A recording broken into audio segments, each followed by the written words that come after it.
Namaste, everybody. I welcome you all to this session of Nice Samvaad, a series of talks that we have with industry experts, cultural entrepreneurs who share their experiences, their journeys, and also give us an understanding of what's happening in this space. Today, we have with us Minnie Menon, but before I go on introducing her, I will just take you through a few housekeeping tips. You would be muted during the session, but please keep your questions coming in the Q&A box. We'll take them up at the end of the session. Do visit our website for understanding more about our work. This session is streamed live on Facebook and YouTube, so share it with your friends, families, and do join the LinkedIn group Nice Friends, where we are a community of entrepreneurs, share our experiences and everything that's happening in this space. With that, welcome, Minnie. So good to have you here on this session. Minnie has been a career journalist working over 20 years with media houses like Bloomberg, CNBC, Network 18, covering a myriad of topics from finance, business, politics. She's also an author of a book that covers some of the greatest stories of business leaders in India.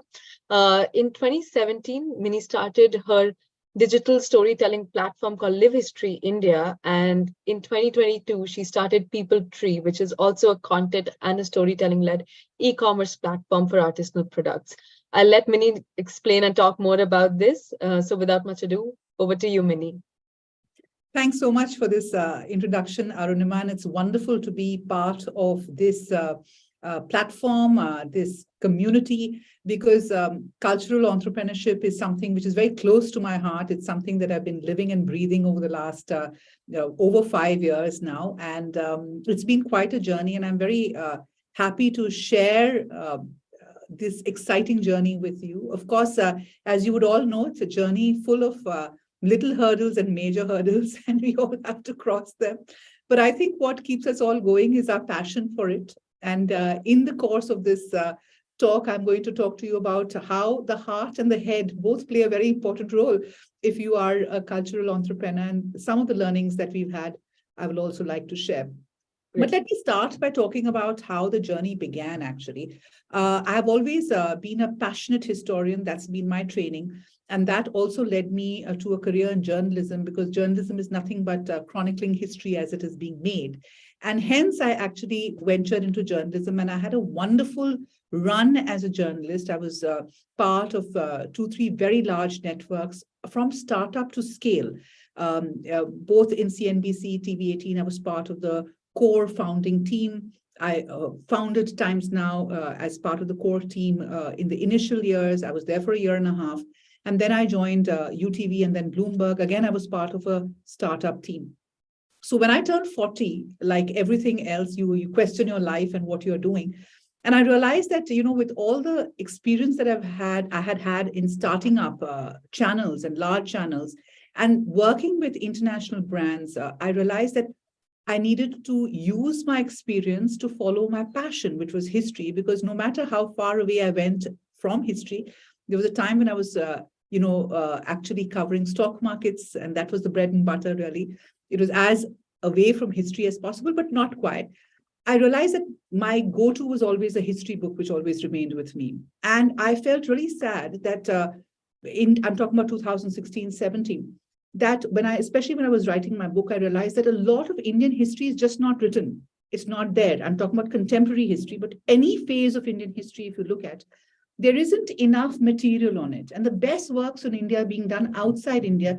And I don't have a problem with that. My only problem with that is the fact that that just indicates that there aren't enough resources or platforms within India to showcase the stories of India. And we don't have enough of that. And I feel really bad about it. And I think more out of passion than anything else, we set up Live History India, which was a digital platform on Indian history. We called it the Stories That Make India. And the mandate was really to take Indian history, the latest research on it, the lovely stories that make us what we are, the multi-layered, multicultural, faceted community that we are, and take that to the world in a world-class format, in a world-class, styling or look and feel, which would benchmark us with, say, a National Geographic or some of the biggest brands in the world. And that's how we started Live History India. And we embraced all that digital technology brought with it, the idea of collaboration, the idea of multiple voices, the idea of borderless and geography-less communities that we created. And soon we were on a roll. We worked with state governments, we worked with a lot of partners to take the story of India to every Indian and to everybody in the world. At a height, we were touching about 3 million people a month, and we were working with many state governments across India, because they too realized that the biggest problem was that we've never told our story properly. And everywhere in the world, a brand is made or a destination is made by the stories that are told around it. In India, we've never done it. So that's how we started. And very early in our journey, we started chronicling a lot of arts and crafts because they represent the living history of India, the living legacy. So we are the only ancient civilization where the continuum of history is still intact in the cultural spaces, in our festivals, in our religious traditions, in our arts, our crafts, our textiles. And every time we look back in ancient India, we realize that India was what it was, the Sone ki Chidiya, because world over people came to buy the finest handmade Indian products. But an average Indian today doesn't know or have any clue of what these products were. We keep hearing anecdotal references to how armies, traders, merchants, kings, all of them came to India in search of its glorious, luxuries. But we never have a visual reference to it, or we don't really know about it. So that's how we started chronicling a lot of Indian arts and crafts. And as we did that, I was fascinated by two things, actually fascinated and frustrated. I think they're two sides of a coin. Fascinated by the fact that many of these ancient crafts were still continuing in India, in pockets, despite all odds, because, there's so much stacked against the Indian artisan today. And yet they were laboring on creating the most exquisite pieces in the deepest corners of India. And frustrated because I realized that as I was chronicling their stories, we did over 300 films across India on Indian crafts and weaves. And I personally traveled to many of these places. I live out of a suitcase most times. And I realized what was frustrating was everywhere I saw the same story repeat and repeat and repeat, where the young were no longer in the crafts. They were moving out to be Ola drivers, Swiggy delivery guys, small businessmen, farmers, etc., because they didn't think this was going to be a lucrative enough livelihood possibility for them, because they'd seen their parents struggle, they'd seen their families struggle, and they said they don't want to be part of it. And understandably so, because everybody wants to move up in life, and these people hadn't had a chance to do that. And that's why we realized that it wasn't enough to just tell their story or to create awareness about them. What was important was to create a platform which could take their products directly to the top spenders in the world, the consumers in the world. Because what was also happening is that if you check any art form in India, which is available in the market, the distance between the market price and what is paid to the artisan is huge. In many cases, as you go up the luxury chain, the number actually dwindles. So I have traveled and spent a lot of time in Banaras, for instance. And over there, you will see that everybody wears a Banarasi sari if you're in the north side of India, and it's like the Kanchipuram of the south, right? Everybody wears a Banarasi for a wedding. And yet the Banarasi handloom weaver is still working. I've visited many of them. They're working in pit looms from the 18th century, working without electricity for at least 8 hours a day. And they're sweating over their beautiful pieces and barely getting 10,000 rupees a month. And as a result of which, many handloom setups in Banaras have actually shut down. Today, we are so careful about who we buy from in Banaras because we know most of them are shut down and there are only a handful of weavers who are still making Banarasi on handlooms. So this is a very frustrating side of what we were doing. All of this came to a culmination, so to say, during the COVID period. But because of GST, Notebandi, and then COVID, many of these artisans were in a very bad shape. And that's when we decided to set up People Tree. People Tree is the coming together of 5 years of groundbreaking and also backbreaking work that we did across the interiors of India, shooting, spending time with artisans, etc. and the learnings that we got, because what we also realized is that today's digital platforms, or the digital world, offers you so many opportunities where suddenly I can go to the deepest corners of India, pick up the most beautiful product, tell its story, and take it to High Street, New York, and sell it. And the artisan gets pretty much to decide how much he wants to sell it at, and a bulk of the money goes into his pocket. And so this power of technology to break barriers, to remove the middle layers, which kind of ate up all the money, and really be able to take the stories of Indian artisans and artwork to the global marketplace really resonated with us. And that's how we started People Tree. So I'm going to quickly tell you a couple of, take you through a couple of slides on People Tree and our journey over here to give you a sense of where we are and how we see ourselves. So what we are doing today is really taking the best of the past and the best of the present and reimagining a future. Of course, a lot of what we create is also a reflection of what we are and what our experiences are. And hence, it's not surprising that, People Tree is a live commerce platform for handmade fashion and lifestyle products in India. Now, this sentence itself needs a little explanation, because I'll tell you what we mean by that. Our basic, idea or premise is the fact that we've never as a country told our story.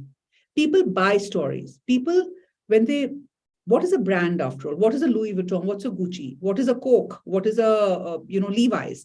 It's all brands that have a kernel of a story around which the whole brand and story building actually happens. And that's what, when you're buying a Levi's jeans, you're buying a certain attitude. When you're buying a Gucci bag, you're buying a certain aspiration, right? So everything is about branding, about storytelling, etc. And that's what we want to be.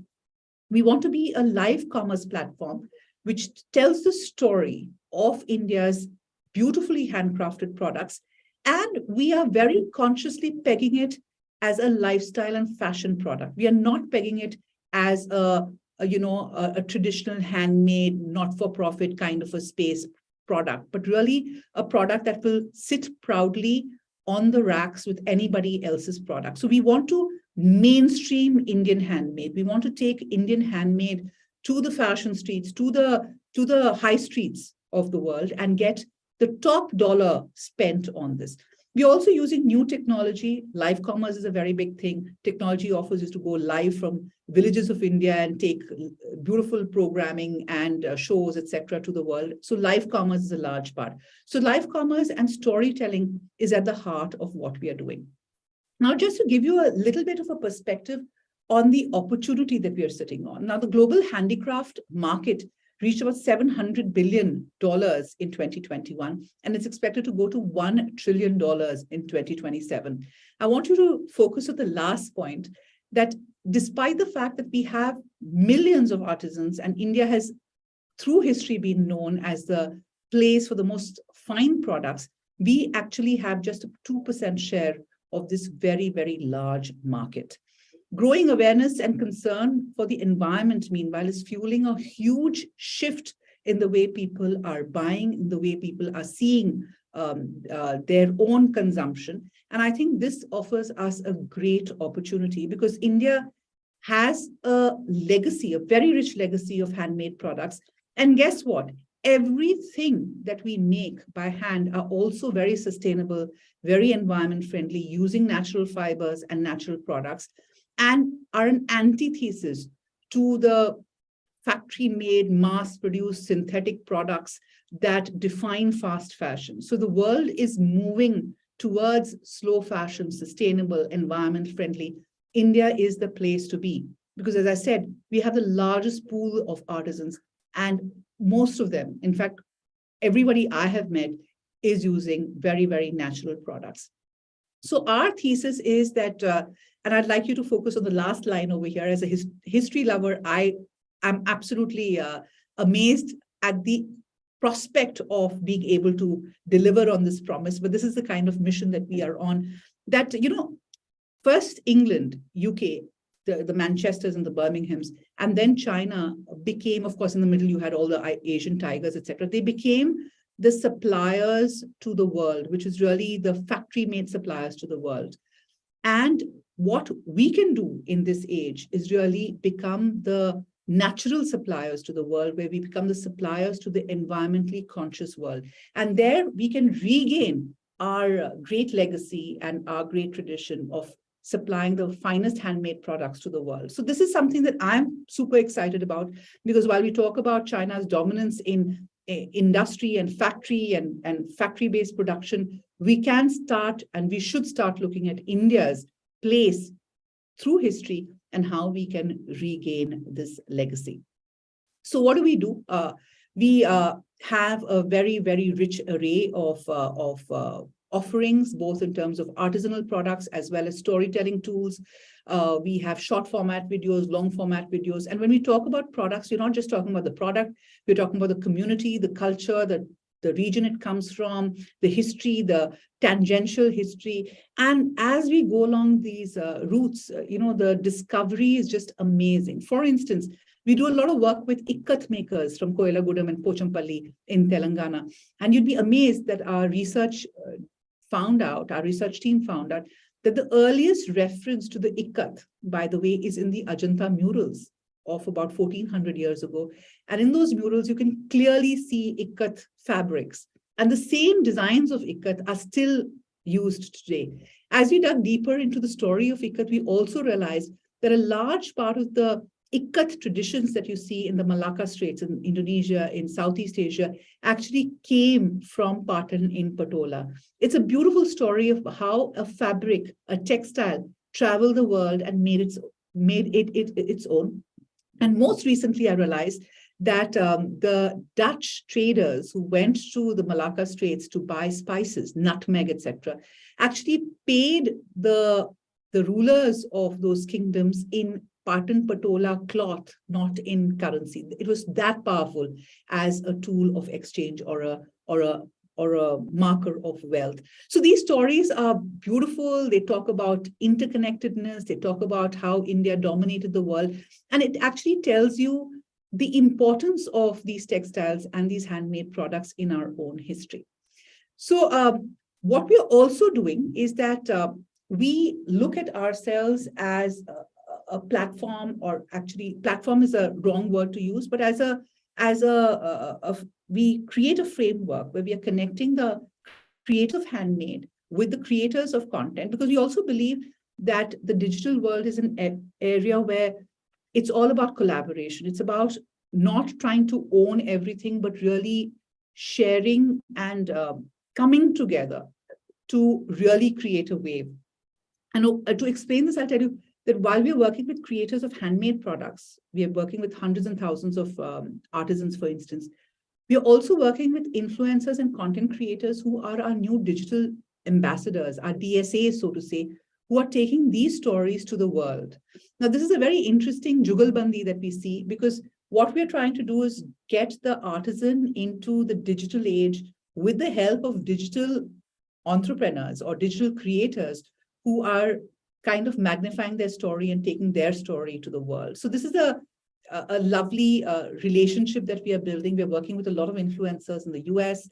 They're super excited about creating and working with artisans in India and creating new products. We're working with influencers in India. We're creating a new breed of influencers. And we believe it's all about the storytelling. And every person or every influencer has their own unique way of telling a story. And that's what we need, 1 billion stories on the lovely crafts of India. And that's how we will reach a larger audience base. So what are we doing in the middle of all of this? We are helping create these communities. We are connecting these communities. We are also telling the story of India as we tell the story of these communities. So where are we today? Well, as I said, we are working with over 2,000 artisans directly and many more indirectly. We have 5 big buckets that we are working with: textiles and apparel, of course. We're working with home decor. We're working with accessories. A lot of jewelry traditions are, famous across India. We are also working with, wall art, because we have a very rich tradition of artistic, arts, actually, artistic paintings, etc. We're working with traditional Patachitra, Pichwai, Madhubani, Gond, all sorts of artists. And the last section is something which is very close to my heart, because we're also working on recreating some of the historic pieces of India using the artisanal legacy traditions which were used perhaps in the past. So, for example, when you come to the Harappan civilization, we are working on the dancing girl of Harappa. It's one of our hot sellers on People Tree. But we are working with Dhokra artisans from West Bengal to recreate the Harappan dancing girl, because Dhokra art actually reflects the same art form, which is a lost wax technique that was used by the Harappans 4,000 years ago. So there is a continuity over there. In the same way, we are recreating Harappan seals. And that's also very interesting because it's being made by Molela artisans from Rajasthan. And if you see the old ancient Harappan civilization map, that region of Rajasthan where Molela is right now was very much part of the Harappan world. And, the tradition of using terracotta or mud in art has been a very long one. So we are drawing these connections, and we've got an exciting array of products. We're working with the inlay makers whose ancestors were people who made and worked on the Taj, for instance, because the Taj Mahal is full of inlay work. So we're doing a lot of these cross connections, and I'm super excited about it because this is where my passion and the love for crafts comes together, and we are on a path to discover and really identify so many interesting art forms. As far as storytelling is concerned, as I told you, we have maybe about 500 hours of footage on India, because for the last 5 years, we've been traveling across India, capturing it through its historical monuments, cultural spots, arts, crafts, etc. And this is something that is worth its weight in gold, according to me. And we've got many formats that we work on. These are some of the short films and formats that we currently have on the People Tree site, which take you on a craft trail to Nagaland, which take you into the huts of the Kachis, and to see how they use lipan work, for instance, in their walls. We have, spent a lot of time in the fort of Maheshwar, for instance, capturing the story of how the Maheshwari weave was born. So there are many, many films and articles that we have on the history of India, and it's a fascinating array of crafts. One last point is that, a lot of people ask us why we are called People Tree, and I have an interesting anecdote around that, because People Tree essentially is, there are a couple of aspects on that. Sorry, am I there? Yeah, you hear me. We can't see your slide, but. Yes, I'm going to stop sharing the slide. Yes, okay, right. Right, so People Tree actually, as a name, came about because the People Tree is, of course, a very holy tree in India. It's indigenous to India. It is a tree that has been represented in art very often as a tree of life. It is a Bodhi tree under which the Buddha got enlightenment.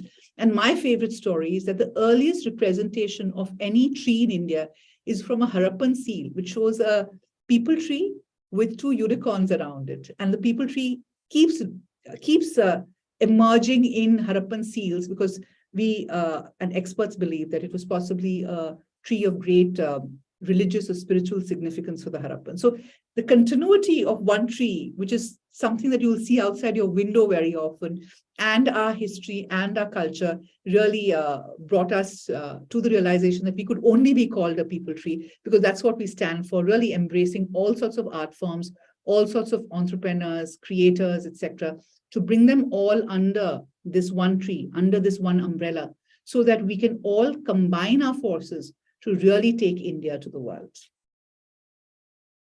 Thank you so much, Minnie. That was a fabulous insight into your work. It certainly brought back my history lessons, being a student of history myself. So that was really interesting. I have a bunch of questions, coming up, but we see a lot of them coming up in the Q&A box. Before taking them up, I just have, I'll ask two quick questions, right? One is, when you said that we can become natural suppliers and cater to the sustainable market here, what's happened is that we have been supplying crafts, handlooms, etc., but we are not proudly tagging it with the Made in India, branded India label, right? So how does that transformation happen? Where does the cultural entrepreneur come in that? Right. That's a very good question, Arunima, because, it's not that we don't sell our handicrafts or crafts internationally. But the problem is that most of our exports are actually of crafts. But the problem there is that these are faceless crafts, right? Right. You're supplying to the large retailers, their Walmarts, etc., and all the big players. Now, they don't care about the story behind the art. They're just ticking off a box when it says handmade, right? Now, what we are doing is really breaking that barrier, because I'll tell you an example, a very large, and I was at a cluster and I was hearing this story, a very large international brand, and I'm not taking names here, had a mandate to tick off a box which was sustainable, locally produced products, right?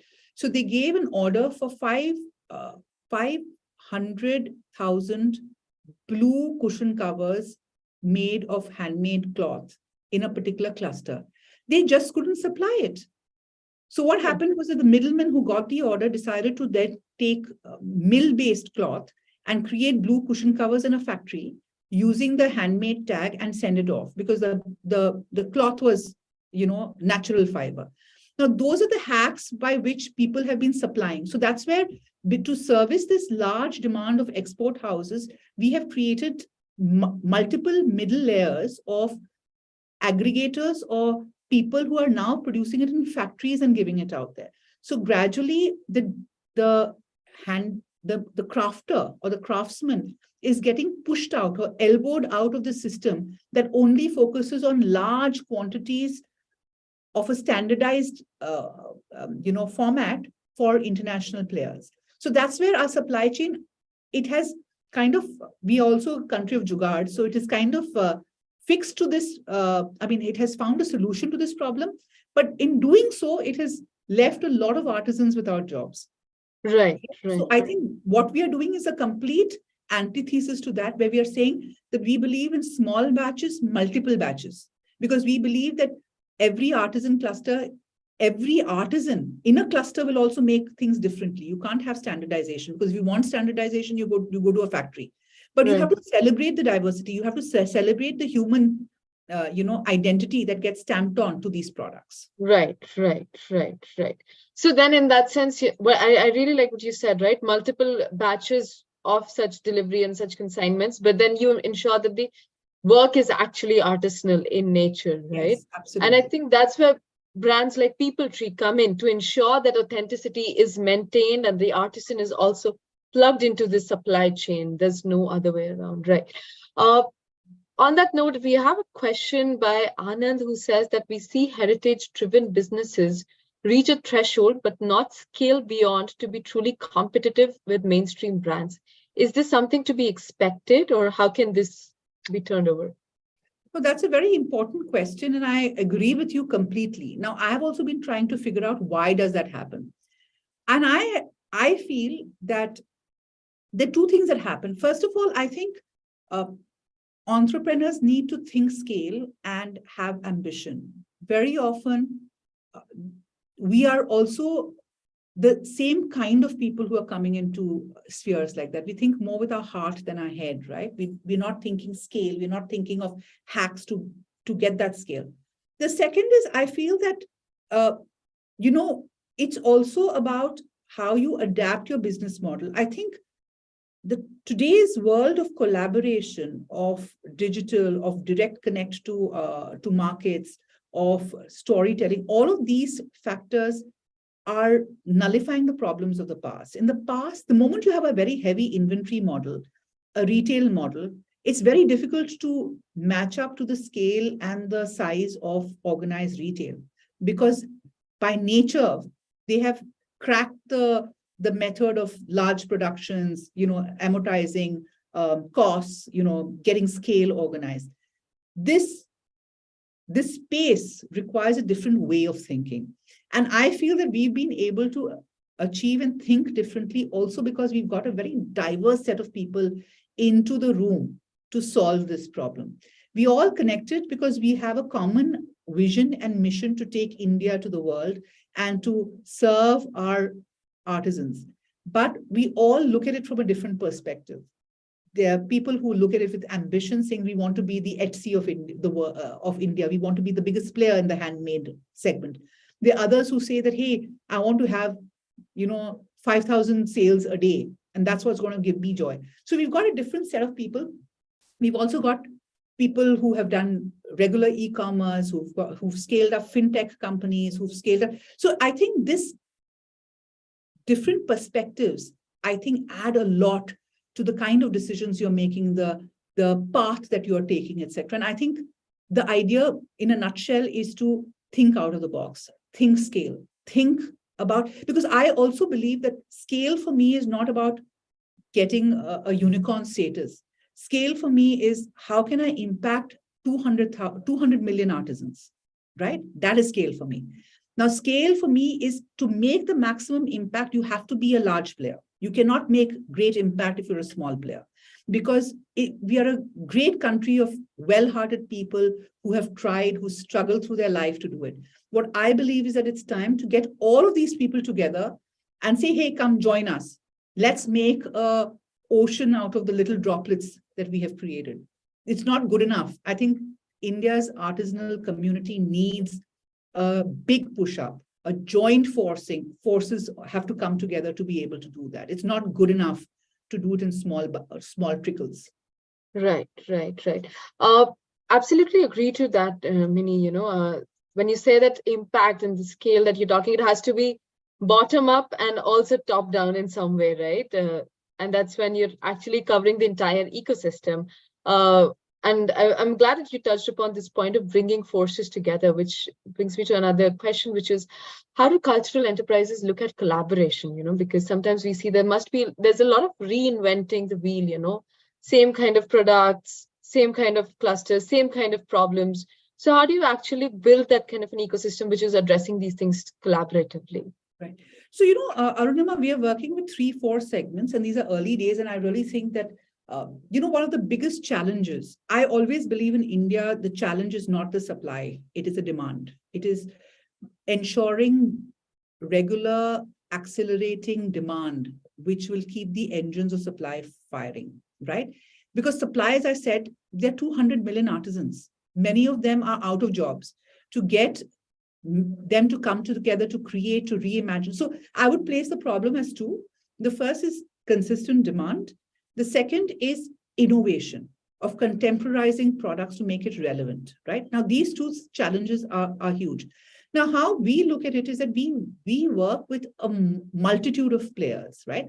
We work with artisans, master craftsmen, we work with clusters, we work with individual designers, entrepreneurs, we work with some brands who share our passion and share our focus on handmade, because that's also very important. You can't dilute what you are doing. But I do believe that at some points, and I've come across a lot of people, right? I've come across craftsmen who are great creators, but they're also expected to every year take Bori and Bistra and go to every exhibition across the country to sell their products. Now, they should be sitting at home and making the products, not having to go and sell it also. Now there are many design-led entrepreneurs who've got a great eye. Now, why should they be forced to be able to go out and market their products also? Can somebody else not take care of that? If my USP is working on a particular cluster or innovating in a particular segment and creating the most amazing products, I should be focused on that. Somebody else should be taking the problem of, say, logistics, of marketing, of telling my story, etc. That's not my job. And very often I feel that people are good-hearted and well-intentioned, and I'm not generalizing, and that's what my experience has been.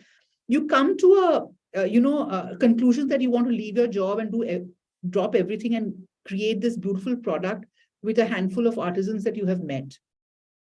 But soon the joy of that goes off, because you are also expected to sell it. You're also expected to scale it.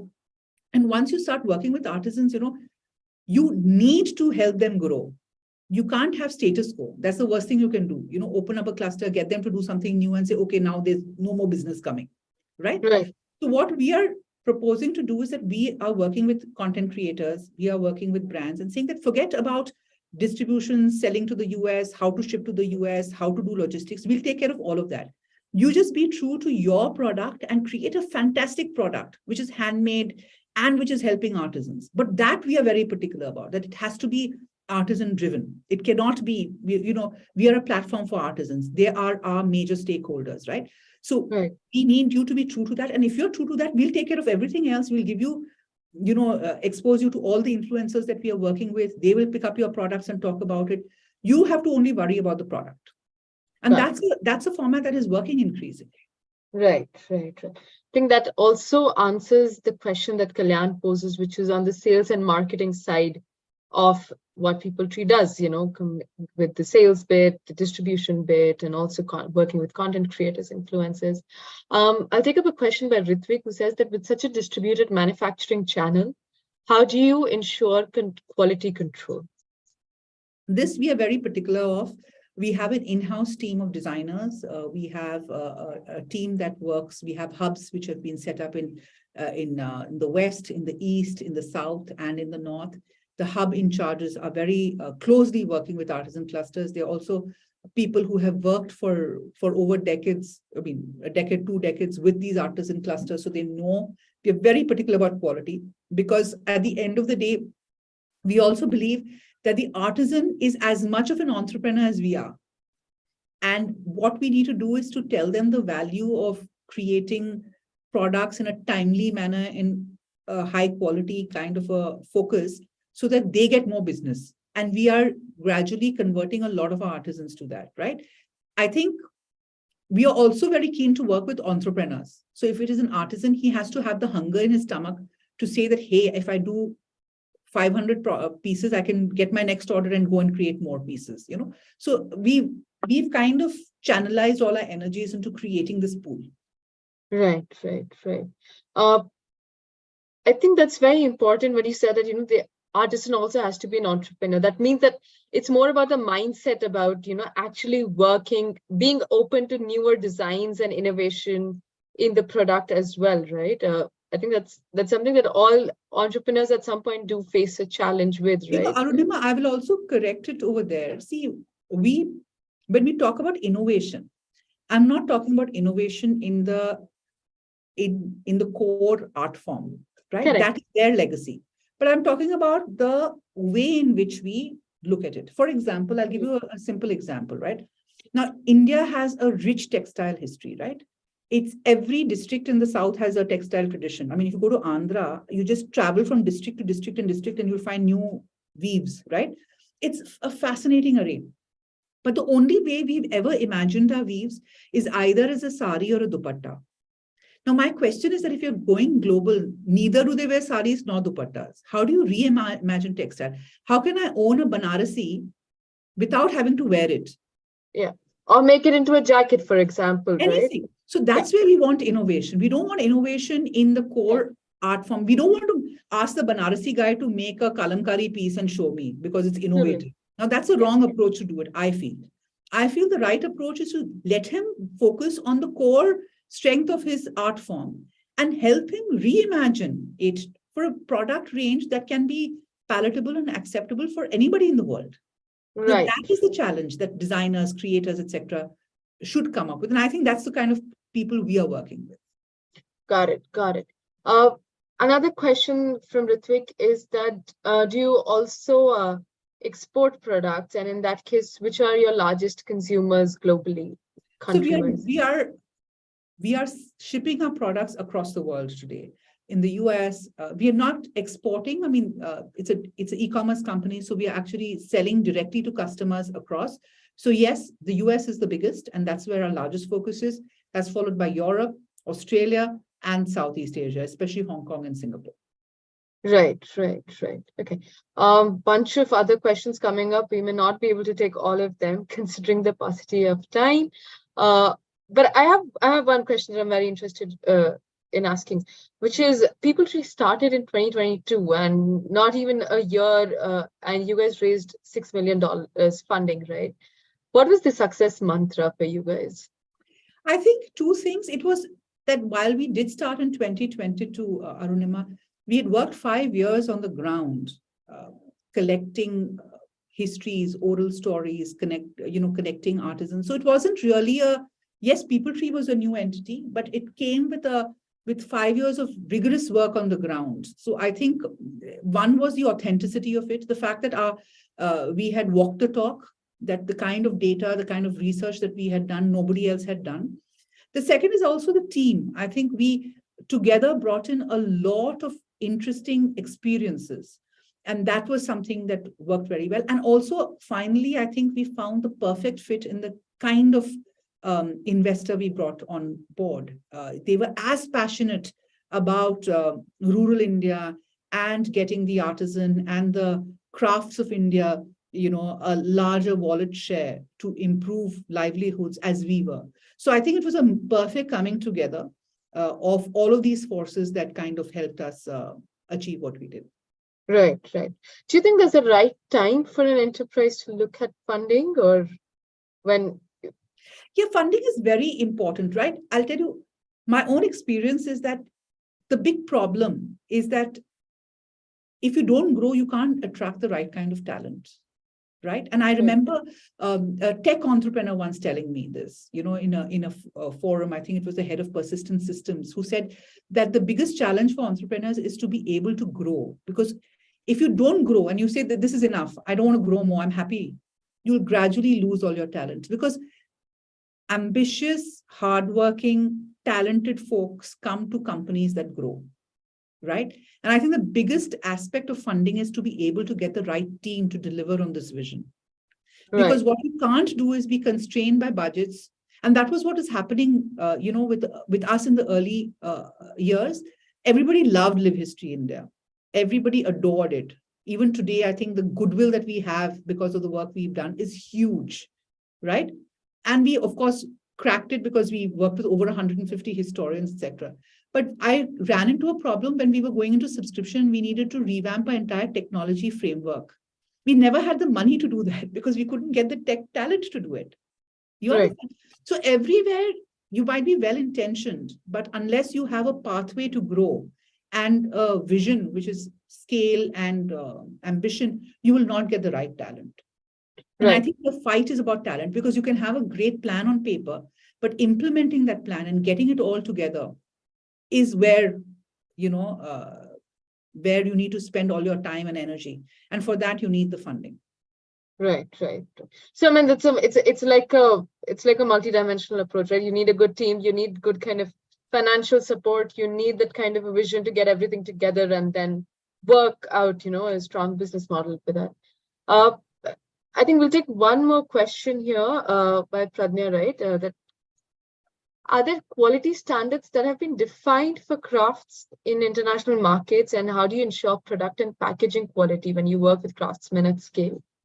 So, yes, of course, internationally, there are very, very clear benchmarks. There's fair trade. There is a lot of work that has been done on the ESG side to make sure, companies that were claiming handmade and handcrafted are following the rules. Internally, we have our own benchmarks. And I think that's very important for a company, because as you scale, you'll always have somebody wanting to run faster than the others. And then you'll have to constantly, so I think basic tenets of what you stand for is very, very important.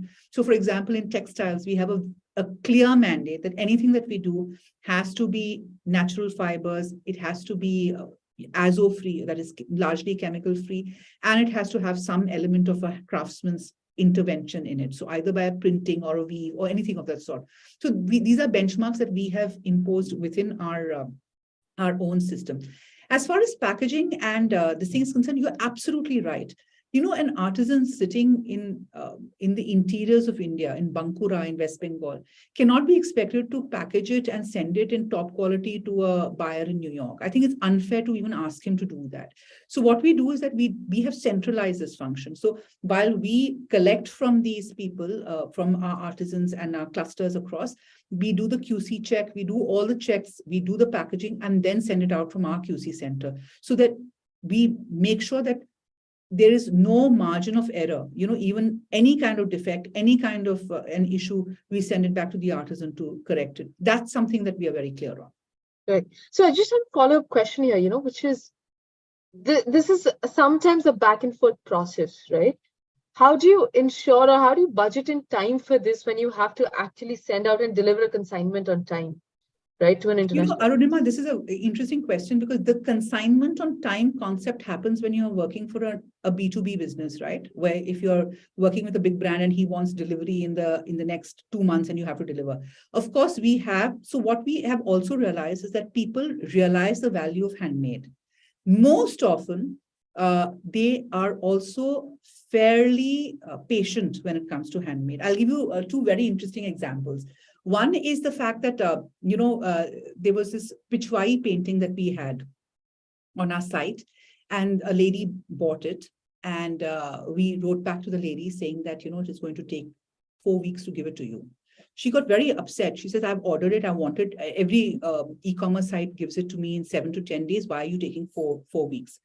So then I wrote a mail to her and I said, the artist who's making it is Sushil Soni, who's a national award-winning artist.